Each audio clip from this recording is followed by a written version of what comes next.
조국 전 법무부 장관에게 제가 오늘 재연하도록 하겠습니다. 조국 전 법무부 장관은 지난 2019년 자녀 입시 비리 의혹, 유재수 전 부산부시장 감찰 무마 의혹, 사모펀드 관련 비리 의혹 총 13개 혐의로 기소됐습니다. 정경심 교수 재판과는 별개입니다. 정경심 교수는 확정이 됐죠. 징역 4년이 확정된 상태 아닙니까? 자녀 입시 비리 그리고 사모펀드 관련 비리 이 혐의로 대법원에서 징역 4년이 확정된 상태고 그렇게 해서 수감이 됐다가 이제 풀려났는데 이 별개 사건입니다. 별개 사건으로 지금 조국 전 장관 1심은 징역 2년이 선고됐습니다. 다만 이제 법정 구속이 되진 않았는데 부인 정경심 교수도 징역 1년을 선고받았습니다. 자칫하면 또 감옥 갈 수도 있어요. 징역 4년 확정받은 것과 별개로 조국 전 장관 재판에서 정경심 교수도 징역 1년을 선고받았습니다. 자, 조국 전 법무부 장관에 대한 항소심 선고가 2월 8일에 있습니다. 딱 일주일 뒤에 있게 되네요. 다시 말씀드립니다. 지금 조국 전 장관 1심에서 징역 2년을 선고받았습니다. 정경심 교수는 1년을 선고받았고요. 1심에서. 자, 이제 2심이 일주일 뒤라고 말씀드렸는데 검찰이 구형하지 않았겠습니까? 어떻게 구형했을까요? 1심과 동일한 구형을 했을까요? 징역 5년과 벌금 1,200만 원, 추징금 600만 원을 구형했습니다. 1심보다 높아진 형량입니다. 조국 전 장관의 아내 정경심 교수는 징역 2년을 구형받았습니다. 1심은 조국 전 장관 징역 2년, 정경심 교수 징역 1년. 근데 2심 이제 일주일 뒤에 선고가 났는데 2심 지금 검찰이 구형하기로는 조국 법무부 장관은 징역 5년, 정경심 교수는 징역 2년. 네, 이렇게 나왔습니다. 구형이 그렇습니다. 이제 일주일 뒤에 법원에 선고가 있게 됩니다. 조국 전 장관이 얼마 전에 최후 진술에서 이런 말을 했습니다. 이제 2심을 끝내면서 최후 진술을 했는데 1심 선고 뒤에 고민 끝에 딸은 의대 학위, 아들은 대학 석사를 반납했습니다. 변명 같지만 청와대 민정수석 당시에 진학은 배우자의 몫이었습니다. 도움을 주지 못해서 많은 원망을 들을 정도였습니다. 공직자, 교수로서 자식들 대학 진학이 문제된 점 깊이 사과드립니다. 다만 제가 몰랐던 것을 알았다고 할 수 없기 때문에 살펴봐 주십시오. 이렇게 말을 했다고 합니다. 그러면서 조국 전 장관은 압도적인 검찰권 행사 앞에서 저는 무력했습니다. 자식과 관련해서 유리한 증언을 해줄 사람은 연락을 안 받고 회피했습니다. 기소가 진행된 후 하루하루 생지옥이었습니다. 최소 70군데에 달하는 압수수색이 이루어지고 가족 동의 없이 제출된 컴퓨터 안에 소소한 문자 대화가 언론에 공개돼서 조롱받았고 유죄의 근거로 원용됐습니다. 제 가족 전체는 5년 동안 사회적 형벌을 받았다고 생각합니다. 진행되는 동안 분노에 휩싸였습니다. 자제해야 함에도 항변의 말을 표출하기도 했습니다. 시간이 흐르면서 깊은 자책 과정으로 들어갔습니다. 피고인이 의지할 최후의 보루가 법원이라는 말이 절실합니다. 한 명의 시민으로서 호소합니다. 검찰의 의심과 추론이 실제와 다를 수 있음을 한 번만 더 생각해 주십시오. 이런 말씀을 했습니다.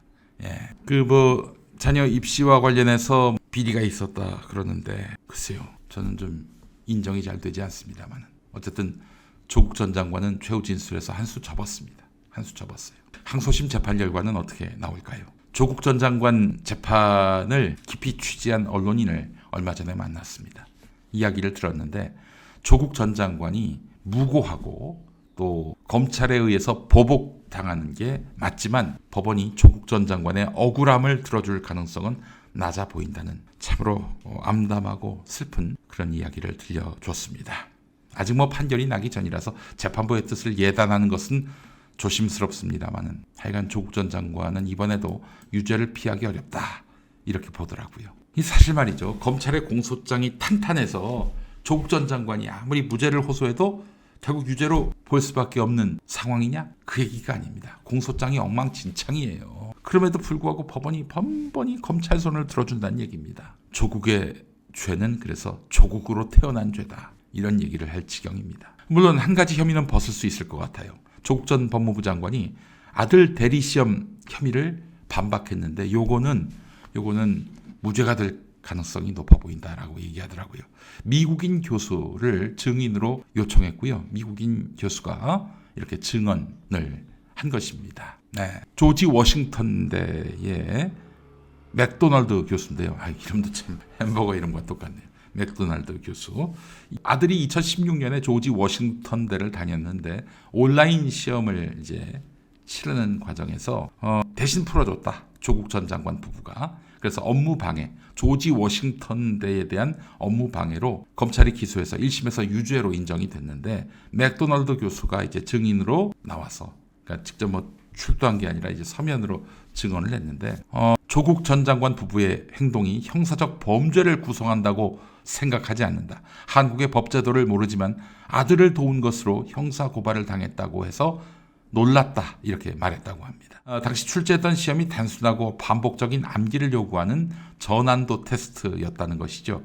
전체 시험에서 차지하는 성적 비중은 2% 내외라고 하는데 사실 박지훈 IT 전문가 그분 말씀은 이 조국 전 장관 사건에 대해서 굉장히 열심히 들여다보시는 분인데 그분 말씀은 이게 미국 대학에서는 퀴즈가 있고 이그잼이라는 게 있다는 거예요. 이그잼은 이제 말 그대로 진짜 시험이고 커닝하면 안 되는 시험이고 퀴즈는 말 그대로 그냥 퀴즈인 거예요. 퀴즈를 이렇게 부모 도움으로 풀었다. 이걸로 해서 형사범죄가 구성되는 이런 상황은 미국 학자들이 보기에 황당하다는 거죠. 더 황당한 거는 지금 조지 워싱턴대에 대한 업무방해로 지금 기소한 거 아닙니까? 아니 미국에서의 부정행위 여부를 한국 법정에서 따지고 있는 겁니다.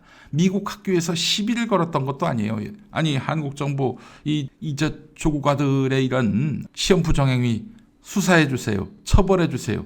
이런 것도 아닌데. 자, 하지만 검찰은 조국 전 장관은 기득권과 네트워크를 이용한 반칙으로 범행을 저질렀다. 도덕적 비난의 경계선을 넘어서 위조, 조작 등의 범죄 영역까지 나갔기 때문에 그 정도도 중하다. 이렇게 구형을 했습니다. 야, 알렉스아는 어때? 알렉스아는 좀 다른가? 이것보다 더 심한 것 같은데? 야, 조국에 대한 잣대를 우리 한동훈에게도 한번 들이대면 어떨까? 그게 당연한 거 아니야? 법치주의의 원칙 아닌가? 사람 가려가면서 수사하고 기소하고 처벌하는 거 아니잖아. 대한민국의 법 원칙이라고 하는 것이. 지금 조국 전 장관의 고난은 이게 끝이 아닙니다. 문재인 정부 당시 울산시장 선거 개입 과정에 관여한 의혹으로 지금 검찰이 재수사에 나서기로 한 겁니다. 이거 말이죠.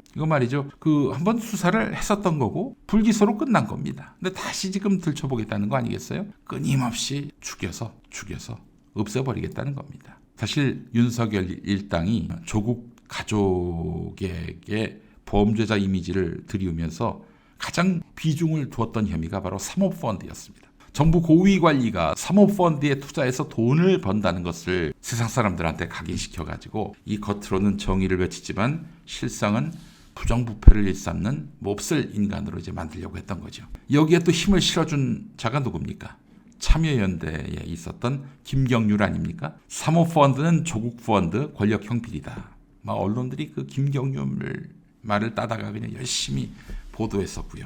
피의 사실은 마구잡이로 공표가 됐고요. 그러니까 아직도 저기 조국이 무슨 사모펀드로 돈 번 줄 아는 사람들이 많아요. 윤석열이가 또 문재인 대통령한테 뭐라고 했습니까? 내가 사모펀드 수사를 해봐서 아는데 조국은 아주 나쁜 놈이다. 따라서 조국은 절대 법무부 장관이 돼서는 안 되고 된다 해도 위험하다 이렇게 말을 했어요. 그런데 사모펀드 대법원까지 가서 결국 최종 무죄 판결을 받았습니다.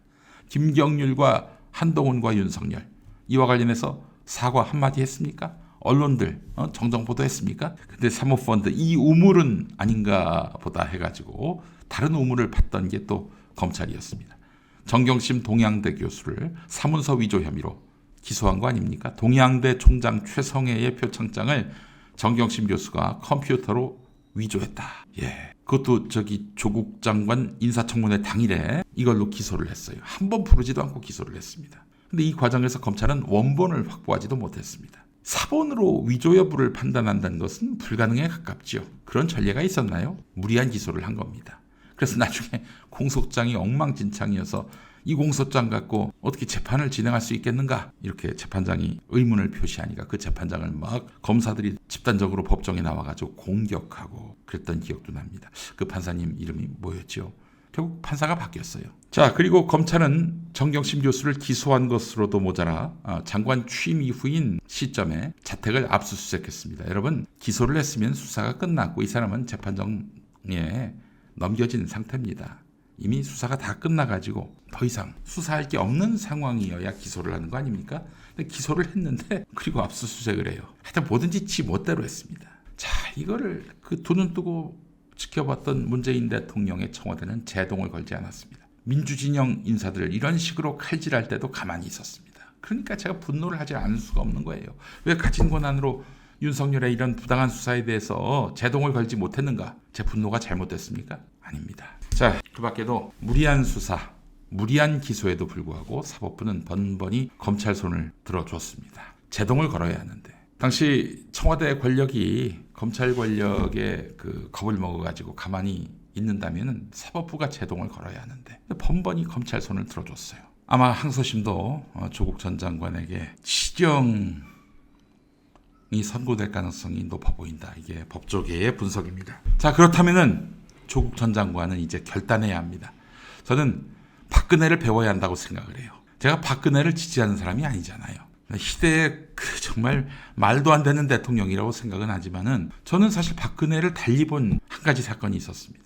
박근혜는 구속된 2017년 가을 3월에 구속됐잖아요. 그리고 10월에 모든 재판을 거부했습니다.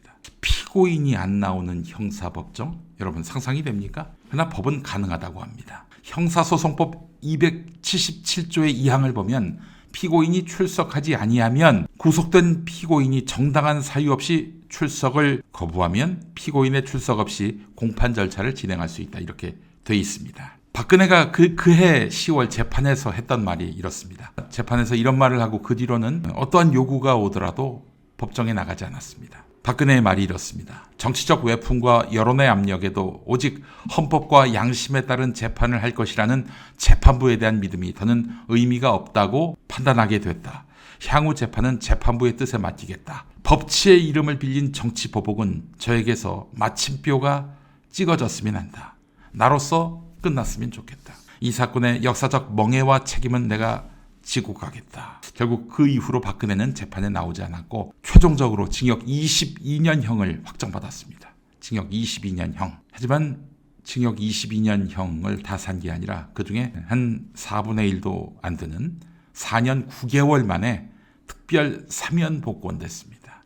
박근혜가요. 결국 5년 살 거였습니다. 지금 이 조국 전 장관에 대한 재판이 정치 재판이고 정치 보복 재판이 맞다면 이제는 사법적 저항을 해야 할 때 아닙니까? 재판 정의가 사라진 세상에서 왜 계속 항소하고 상고해서 번번이 범죄자 인정을 받습니까? 그냥 사형 선고해라. 이러면서 모든 불이익을 몸에 안고 가겠다라고 선언하는 것이 타당하지 않나요? 어차피 기존의 법조계가 조국 전 장관을 다 비토한다면 그의 개혁성 때문에 지금 사법적 저항을 해야 할 때입니다.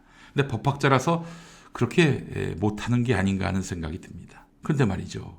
지금이 정상적인 세상입니까? 깡패들이 법을 훼손하고 겁에 질린 법관들이 그 깡패들 입맛에 맞게 판단을 해서 모든 재판 정의가 사라진 마당에 지금 재판이 무슨 의미가 있냐 이거예요. 조국 장관님. 이 이야기를 왜 하느냐. 조국 장관께서 그냥 서생으로 선비로 또 법학자로 남는다면요. 이런 얘기를 할 필요가 없어요. 정치인이 되려 하기 때문입니다. 조국 전 장관께서. 정치인이 아니라 그냥 서생으로 선비로 법학자로 남는다면 이거는 완전히 헛소리죠. 결국 박근혜의 행위는 정치였습니다. 정치를 하려면 박근혜처럼 해야 합니다. 박근혜는 모든 불이익을 다 감수할 테니 니들 멋대로 해라. 이거 아닙니까? 들이받은 거 아니에요. 보십시오. 그렇게 정치를 했던 박근혜한테 문재인이 어떻게 했습니까? 사면을 선물했습니다. 그리고 윤석열이가 구속, 기소, 유죄 판결을 받게 했는데도 지금은 어떻게 해요? 고개 조아리고 있잖아요. 폴더 인사하잖아요. 조국 장관님, 지금은 법리의 시간이 아닙니다. 정상의 상황이 아닙니다. 정치의 시간입니다. 이제 행동을 법학자가 아니라 정치인으로서 하시기 바랍니다. 비난을 받겠죠. 모욕을 당하겠죠. 과거에 자신이 했던 말과 현재 행동을 비교하면서 욕하고 비난하는 이들이 넘쳐나겠죠. 그걸 다 안고 가야 합니다. 김대중의 길이 그러했고 이재명의 길이 또 그러하지 않았습니까? 한영실님 말씀처럼 결국 박근혜가 이긴 겁니다. 우리 슈슈님, 신사는 상대가 신사일 때만 하는 거지. 상대가 강도면은 맞싸워야 합니다. 우리 하루 두 번님, 조국이 곱게 자랐다. 에휴. 만약에 그냥 나는 법학자이기 때문에 그렇게 할 수 없다라고 나온다면은 그분의 한계입니다. 더 큰 꿈을 갖기에는 좀 어렵다. 이런 판단을 하게 됩니다. 현실에서 안주한다면, 주저한다면 어떻게 더 큰 미래를 그에게서 기대할 수 있겠습니까? 자, 박근혜에게 배우시기 바랍니다. 박근혜는 돌파했고 끝내 지금 모든 정치 주체가 박근혜 발 앞에 무릎을 꿇었습니다. 조국도 그럴 수 있습니다. 박근혜는 좀 한 줌도 안 되는 그런 그 지지자만으로도 그렇게 하고 있는데 조국 전 장관을 지지하는 분들이 얼마나 많습니까? 왜 그런 정치적 결단을 못해요? 자, 조국 전 장관 이야기를 했습니다.